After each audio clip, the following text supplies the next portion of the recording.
سوف تستمع الجمعية العامة. The General Assembly will listen to the statement by His Excellency Nicolás Maduro Moros, President of the Bolivarian State of Venezuela. I ask the protocol to escort His Excellency to the podium.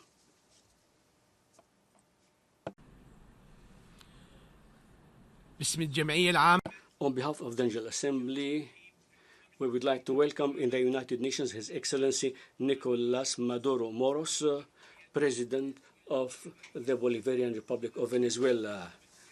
And I ask him to deliver his statement. You have the floor, sir.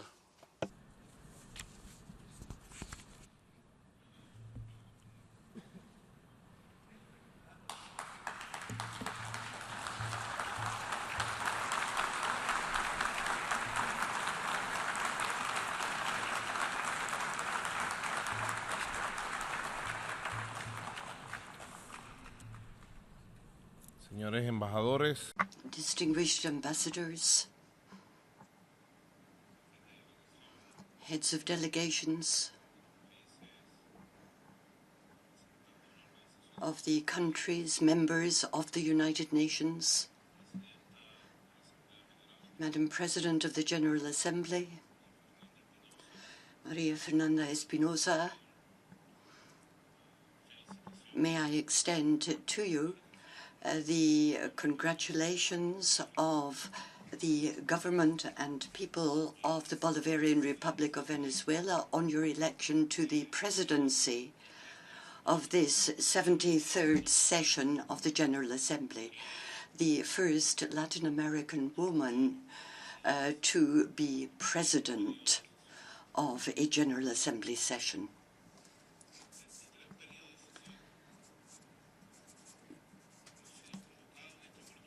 We are meeting here at this 73rd session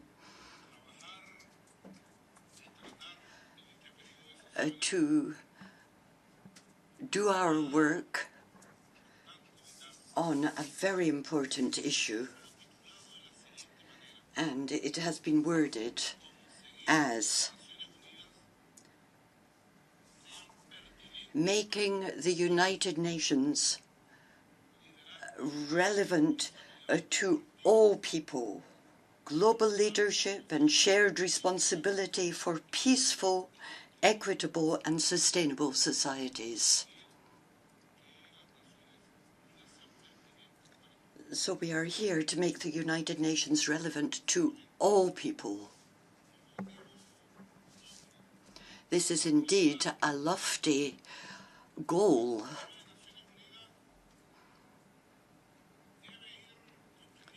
The United Nations in the 21st century is continuing its work in this area. This is a century of great opportunities, and we feel sure that the 21st century will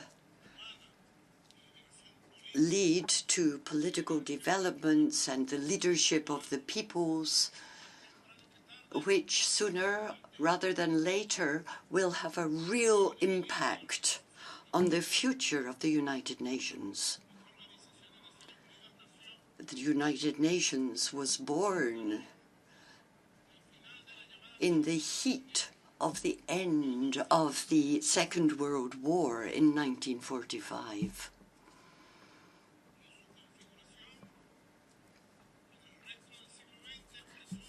And throughout the 20th century, it was to prevent conflict and developed post-war development. But the world was a bipolar one at that time.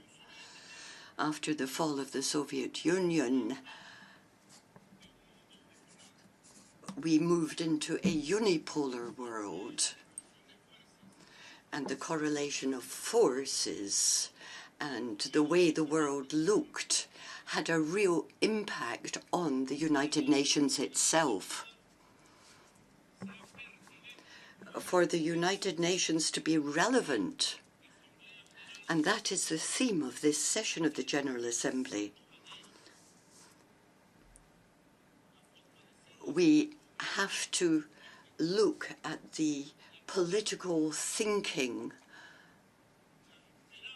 and we have to look at the hopes and aspirations of the majority of peoples throughout the world. Venezuela is here to say the truth. I come here on behalf of a heroic revolutionary people. I come from a land which will never bow, will never come to its knees. We have never given in to injustice. There were colonialists, enslavement, and then there were neo-colonialists and more enslavement. But I come here today on behalf of a historic people who rose up in heroic resistance.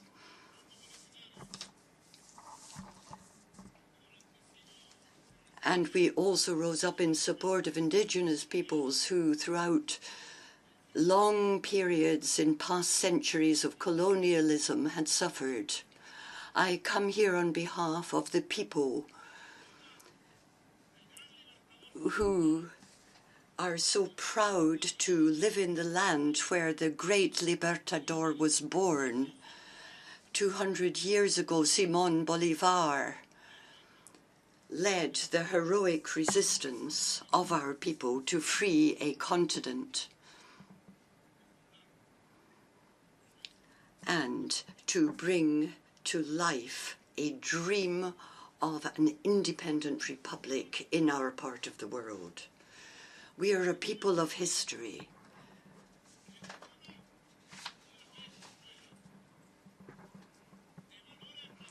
We defend and teach Republican values. We have also supported rebellion when necessary. And we have also taught dignity and respect for values such as equality. And we have defended our land as it sought independence and defended its sovereignty over centuries. So I speak on their behalf.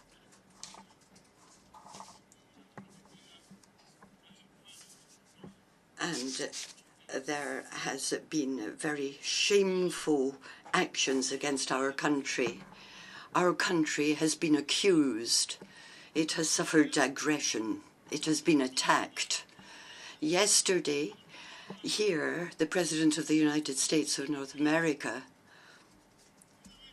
once again spoke against the noble people of Venezuela. And he invoked a doctrine which imposed the rule of the United States 200 years ago. And he said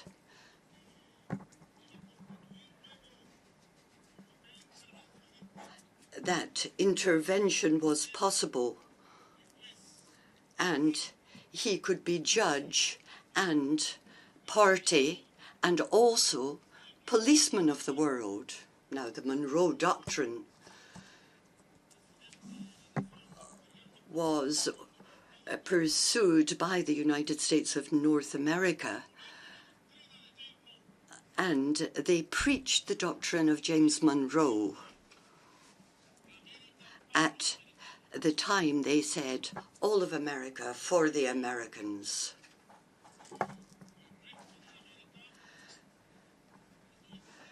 The rest of the Americas had to belong to America because in Washington they looked at their nation as their own, even although it had been a former colony of the United Kingdom. So that doctrine, the Monroe Doctrine, was invoked. And this was pursued by the United States, and the tone of that doctrine ran throughout the entire speech by the President yesterday. But our people are familiar with this. It was an imperial interventionist neocolonialist doctrine. And our people rose up against it because we wanted freedom, we wanted equality, and our leader, Simón Bolívar, fought for that. It's an imperialist doctrine that wants to take over our whole region, not just our own region. In the 20th century, it sought to dominate the entire world. In the 21st century, it wants to continue with this. It wants to continue just giving orders to the world as though the world were its own property. There are conflicts and disputes which have existed for a long time between different countries. But we had asked for a world of dignity and respect. And Simón Bolívar acted against the interventionist policy which was being pursued by Washington at the time. It's a historic conflict, and that's the history of the conflict with which we are all extremely familiar. Economic, political, diplomatic, the media, all of these areas. In all of these areas, the Monroe Doctrine can be felt. It's ideological, political, and it is all directed against our land, our homeland, our very raison d'etre. Why political, economic, diplomatic aggression, attacks on Venezuela? Because we wanted to defend our autonomy, we wanted our democratic revolution, our social democracy. We wanted to have our own new model of what society we wanted. We wanted to defend the identity of our country. We wanted to preserve our own culture, our own Latin American culture. And we had been developing our revolutionary project for 20 years. And this is the struggle of our people and in our region. Perhaps, more understandably, for geopolitical global reasons, Venezuela is the one country in the world that has oil reserves that have been determined to be the largest at the international level. Venezuela founded OPEC. It's been producing oil for 100 years, and it has produced and it has been certified as having the largest oil reserves in the world. It has its natural resources, its natural wealth. And our country, according to international standards, may also have the largest gold reserves in the world. So in addition to the largest oil reserves, we also could have the largest gold reserves in the world, and this is according to international certification. And we also have the fourth largest gas reserves in the world. These are major natural resources of geopolitical and economic and strategic interest. And this has led to the oligarchs in the continent who dominate from Washington. This has led them to try to control power in Venezuela. The Venezuelan economy has been subjected to a number of unilateral actions over the last few years. Illegal actions. This has been economic persecution of us.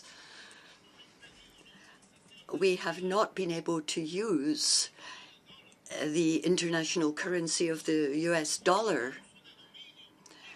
And this has been an attempt by the Treasury of the United States to stop us using the dollar. And today, we cannot use the dollar in any international transaction. And this has been economic and trade and monetary persecution of Venezuela. And Venezuela has been subjected to economic sanctions as well. And these are illegal unilateral sanctions imposed on us. The US President yesterday, from this very rostrum, spoke of new sanctions, further sanctions, so-called sanctions, economic and financial sanctions against my country. And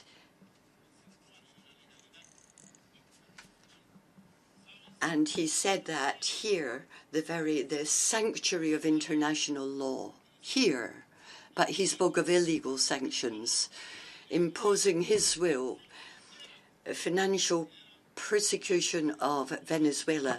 It is illegal from the standpoint of international law.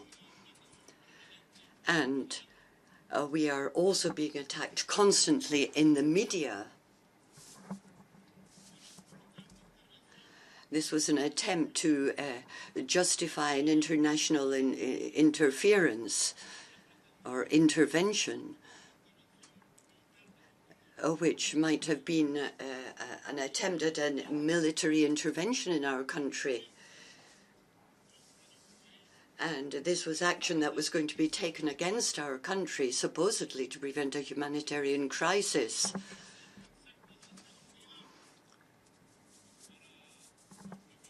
And this was an attempt by the US government and its satellite allies in Latin America to get its hands on our country. And a migration crisis has now been invented, and it, of its own weight, is falling, is collapsing. If you want to look at the real migration crisis in the world,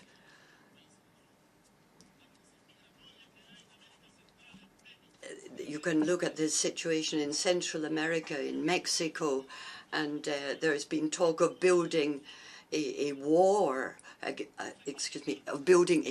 against our people. And double standards are being imposed. Because when you talk about Caribbean, Latin American migrants who are being prosecuted and persecuted along the border with Mexico, families are being split up and separated and divided. There's a double standard. The migration crisis is indeed a serious issue.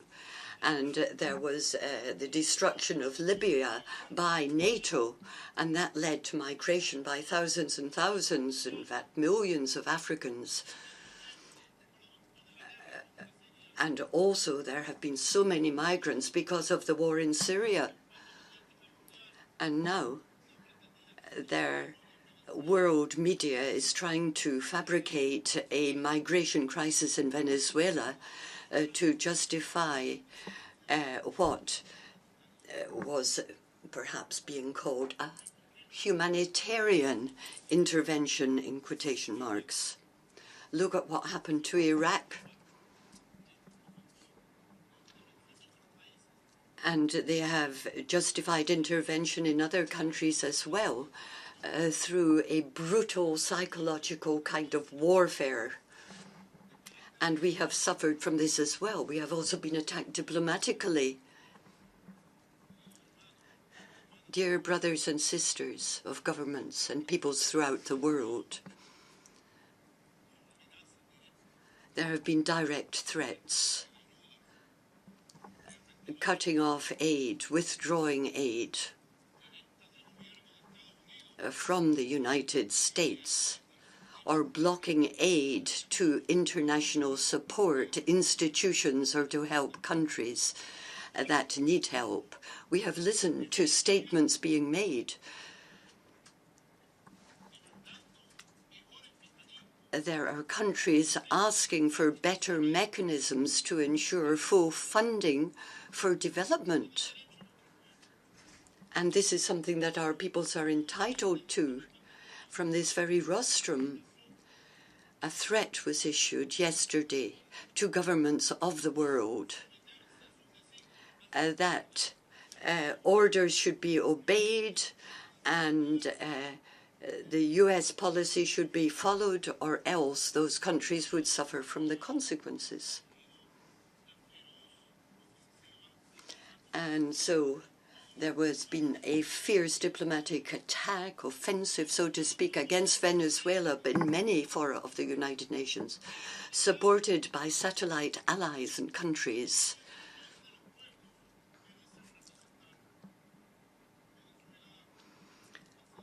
Venezuela has been subjected to constant attacks.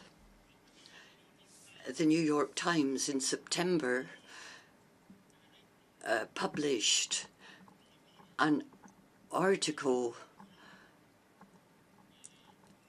talking about participation by members of the White House and people in the US administration with people in Venezuela talking about how to bring about a coup in Venezuela, a regime change in Venezuela. This was published by the New York Times. It was taken up by the journal Time. It was taken up by the Washington Post and indeed in the world press. And this is just further evidence of the ongoing attacks by the US against our country, against our democracy in Venezuela.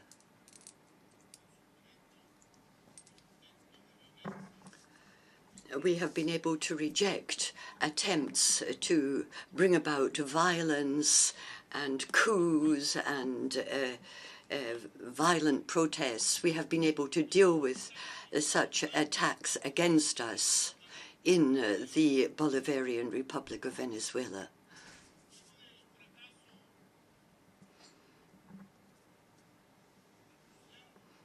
After the failure, which was reported in the New York Times, of attempts to create disturbances and violence and military offensives in our country, as I say, there were reports from US administration persons and government people in Colombia. They offered support and encouragement to this attempted regime change. May I say to my Latin American Caribbean colleagues, may Latin America and the Caribbean, can you accept this kind of approach, these methods, which we suffered from throughout the 20th century? How many military interventions occurred? How many coups d'etats? How many dictatorships were imposed on us in the course of the 20th century in Latin America and the Caribbean?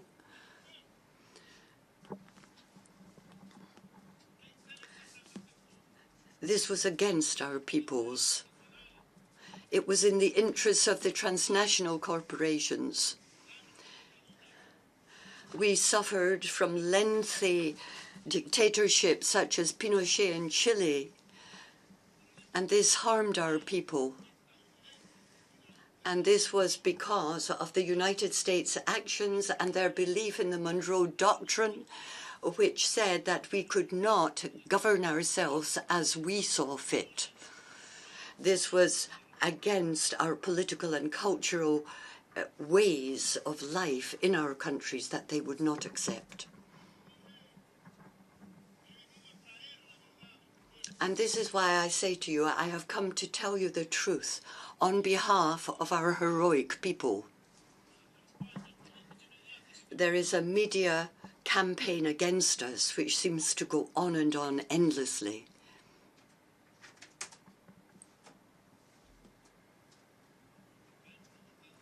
And that is why I want to come here and tell you the truth about our country here in the United Nations. After the New York Times published this report about the failure of the attempt to impose a coup on us, this was a criminal attempt. It failed.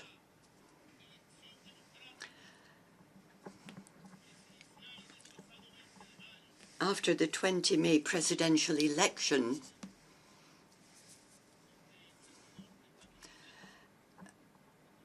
where I, Nicolás Maduro Moron, received 68% of the people's vote in free elections.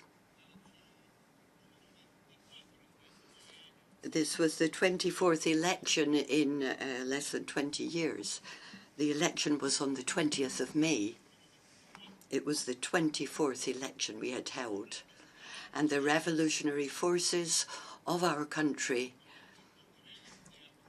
with different levels of approval, have always won. We won 22 of those 24 elections which were held in our country.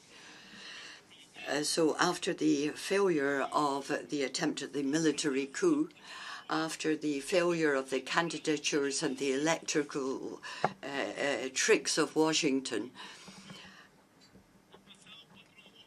on 4 August, a terrorist attack with drones was carried out against me in an attempt to assassinate me in a military manner in a major avenue in Caracas, the capital of our country. And as is well known, there was a massacre, and so many political and military leaders in my country were in fact killed. And on that 4th of August, the material actors, the terrorists that had used this drone attack, and it was the first attack with drones, the first drone attack in terrorist terms in the world. Those who were responsible were captured by our police. And all of those who were involved, there were 28 persons, they were seized during our investigation of what had happened. And they all confessed to what they had done. And the investigation was a public one, and it was made known to all the governments of the world. Investigations showed that the 4 August attack was prepared and funded from the territory of the United States of North America. This was made known to the U.S. government, and we made known to the U.S. government, the person who was responsible for this, the names of those who were involved in planning this very serious terrorist attack of 4 August. All investigations showed that the attack involved people who had been trained in Colombia with support from Colombian authorities. And the most recent investigations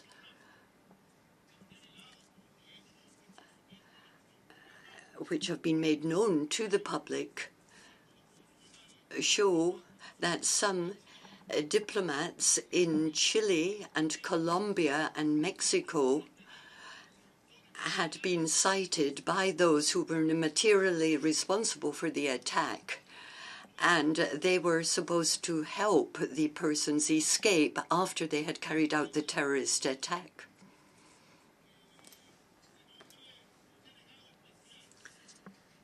We would request that a special rapporteur be appointed here in the United Nations to carry out an independent international investigation on the terrorist attack on my country on 4 August last. Venezuela is very open to this idea. Our justice system wants to make sure that we found out who was directly responsible for this very serious attack.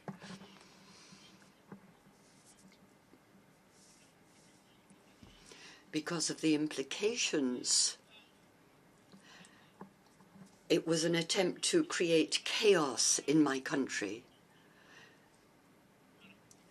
so as to justify an internal conflict and clash, a level of violence which would then justify the imposition of mechanisms outside of the multilateral system of the United Nations, namely a military intervention in our country, such as others have suffered from in the past. And so Venezuela formally proposes, distinguished ambassadors, we request your support for an independent international investigation, a fact-finding mission to establish the truth of what happened on the 4th of August.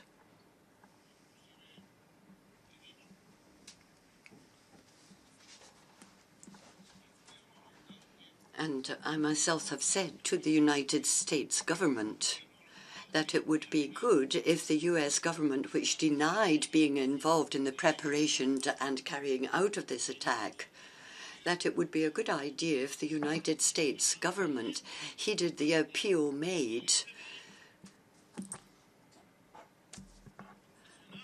that the high-level professionals should be involved in the investigation so as to help the Venezuelan investigators establish the truth.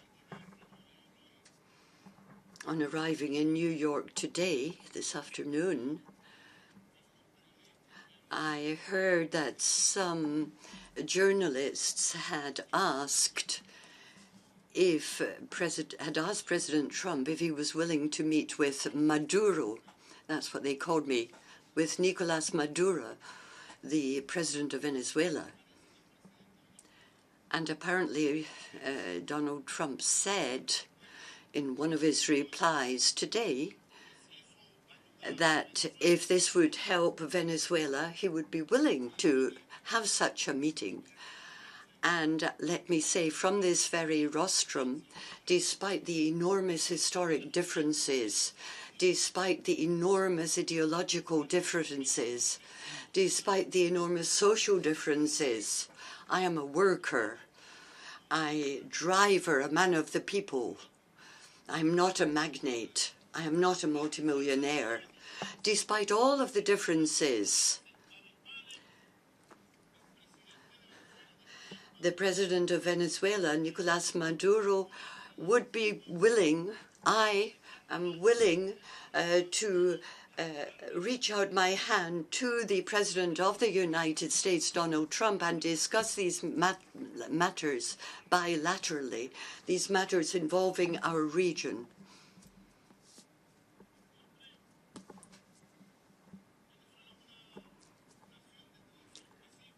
Venezuela has a tradition of being a peaceful nation.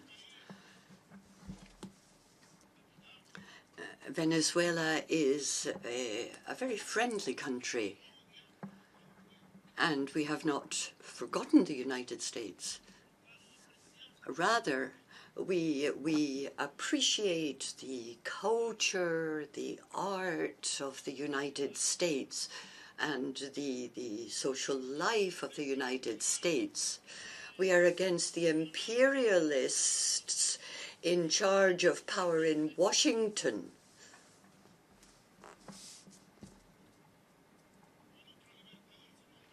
Simón Bolívar, our libertador, said in 1826,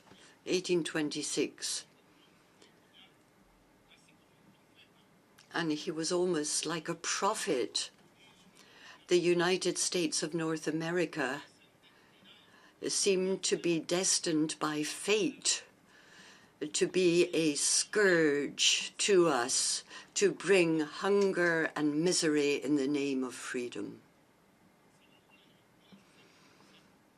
1826, Simón Bolívar. He was like a prophet. How could he see so early on what was going to happen in the next century, the 20th century? So, as I say, President Donald Trump and I certainly have our differences, but that is what we have to dialogue about. It's only if there are differences in the world, then you have to act with goodwill and you have to keep your word. You have to discuss these things. Donald Trump said he was worried about Venezuela. He wanted to help Venezuela. Good. I stand ready to talk with an open agenda on everything that he might wish to talk about with the United States government. Openly, sincerely, honestly. As president of the non-aligned movement, we believe in the dialogue of civilizations. We believe in the non-aligned movement. And we constantly encourage international dialogue in order to resolve international disputes by reaching agreements through dialogue, by peaceful means, politically, not by force. Venezuela has a lot of experience in dialoguing. For example, in OPEC, we've had to deal with a lot of different views and been able to reach agreements and consensus. We've had a meeting with Algeria, with the OPEC monitoring group. It was an extraordinary meeting, and my country is part of that monitoring group. And the representatives of 24 states and the major oil consumers and producers. Now, you can just imagine all the enormous cultural, political, and strategic geopolitical differences of views. And yet, we came out of that meeting with one voice, with a consensus as to how to handle the oil market with fair and stable and reasonable prices. So there is a way of getting to solutions. There is a way of settling disputes. The Bolivarian revolution in Venezuela had a very hard time of it. The founder of our revolution, Chavez, the Comandante, who will always be held dear in the hearts of the Venezuelan people, said on behalf of the people that he appreciated the fact that they supported the revolution and it was a peaceful one. He believed in international dialogue, and he confirmed our will for political will at the international level. But there are governments represented here in this chamber who speak of sovereignty, independence, who respect the sovereignty and integrity of Venezuela. And I appreciate anybody that wants to help us from Africa, Asia, Latin America, Europe, that they respect the sovereignty of our country. They do not want to interfere in the internal affairs of Venezuela. And they are supporters of us in sovereign dialogue for peace, justice, for the future, for prosperity of Venezuela, our noble nation that deserves peace and that wants to preserve its culture. So good news is what I bring you. For a country which has never been brought to its knees, I bring you good news from a nation that has been consolidating its democracy. Good news from a country that is empowering its people. Good news from a country that is building its own social model, its own kind of democracy, to protect the old people, the young people, the children, the women, and those that need help, the working people. I bring from them all good news for you, because we will be able to restore our economy.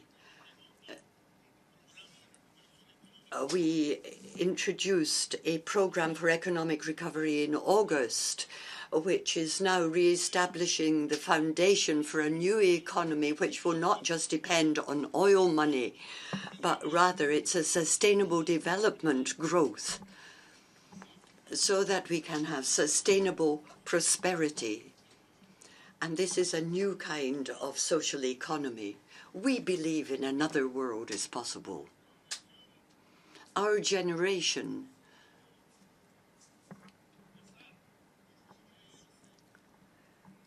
has seen a lot. We've seen the coming and the ending of the bipolar world. We've seen the end of the Cold War. And it seems that some people want to bring it back by issuing a tax on China and Russia and Venezuela.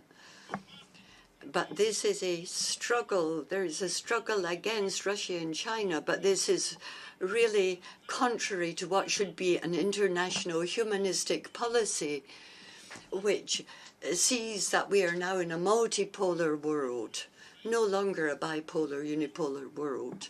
Venezuela is proposing that we build a multipolar world where there are lots of different centers, where Africa, Latin America, the Caribbean, Asia, Europe, Northern America, where all of us can live together in peace and justice, respecting the culture and the religion and the idiosyncrasies and the identities and the ways of life and the economies and the policies of each other. There is not one single economic model. You cannot impose a single economic model or way of thinking on everyone. You cannot impose a single cultural model or pattern on everybody. You cannot do this.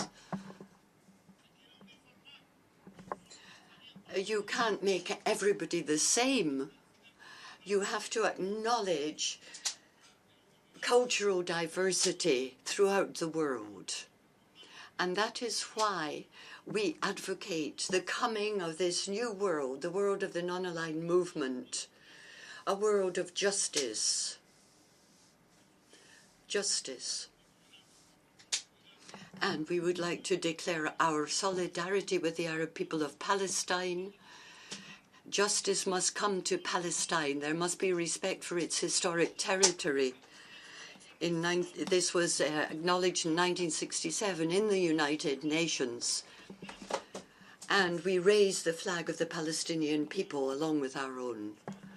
We support the appeal of the United Nations for an end to the 50-year-long illegal blockade against Cuba. It's time for it to be ended. It's really an anachronism. It dates back to an old age.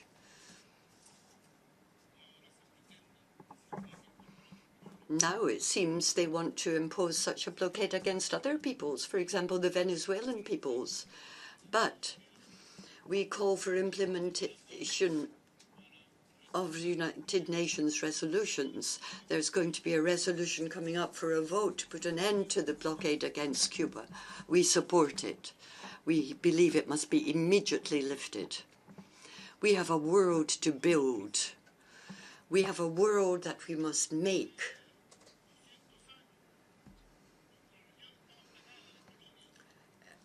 200 years ago, our continent was full of colonies. We lacked justice. 100 years ago, we fought for liberty, for freedom. Today, in the 21st century, the time has come.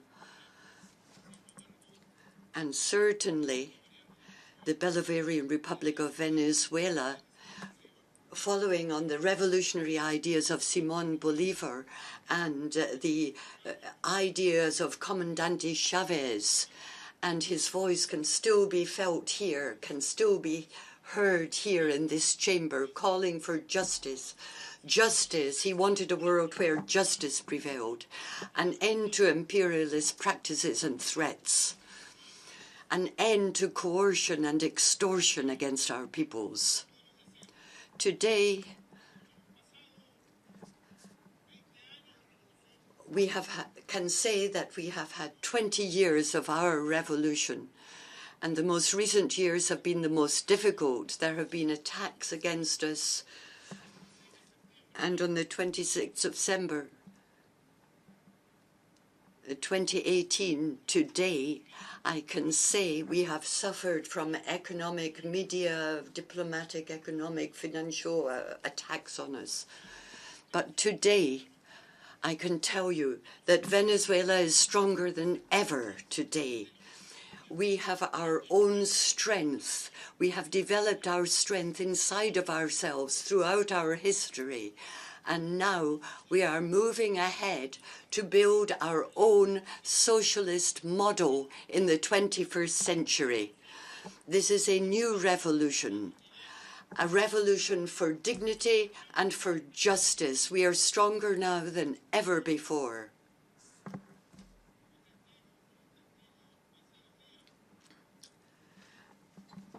Just a few days ago, there was a meeting here in tribute to Nelson Mandela.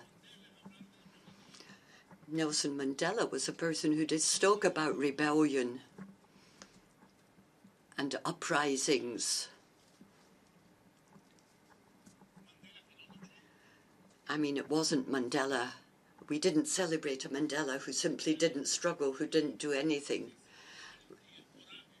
Mandela was a strong, courageous man who took up the challenge, who rebelled. And we feel that we are following on after Nelson Mandela and other great African leaders who fought for justice against slavery and racism and colonialism in all its forms. Tribute was paid here to Nelson Mandela, and we too pay tribute to him. 30 years ago, Mandela was considered a terrorist by the United States government and authorities. And until quite recently, Mandela was on the list of those under sanctions, banned. Does this all sound a little familiar? Nelson Mandela was a terrorist. He was banned. He was persecuted. He was then prosecuted. He was abandoned.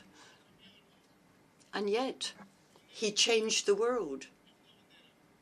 And now, Nelson Mandela is someone that we embrace, that we believe in. He is a symbol of what can be done if you are strong enough to rebel and to struggle for justice, if justice can take root in the hearts and minds of the people. We believe in the future of humankind. I believe in the future of my homeland. I trust our common future, the future of the United Nations. I believe in it. And having survived attempted coups d'etats, attempted terrorist attacks, I still have trust in the human being, in people, and in Venezuela and in the United Nations. We believe in the noble ideals of the people of Venezuela. Venezuela will never give in. Venezuela will continue fighting for the great causes of this organization for a multipolar world. I wish you all a good night. Thank you very much.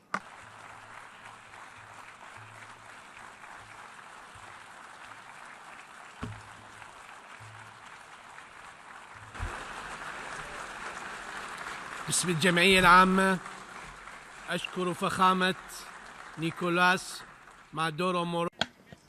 On behalf of the General Assembly, I wish to thank His Excellency Nicolás Maduro Moros, President of the Bolivarian Republic of Venezuela. May I request representatives to remain seated while we bid farewell to the head of state.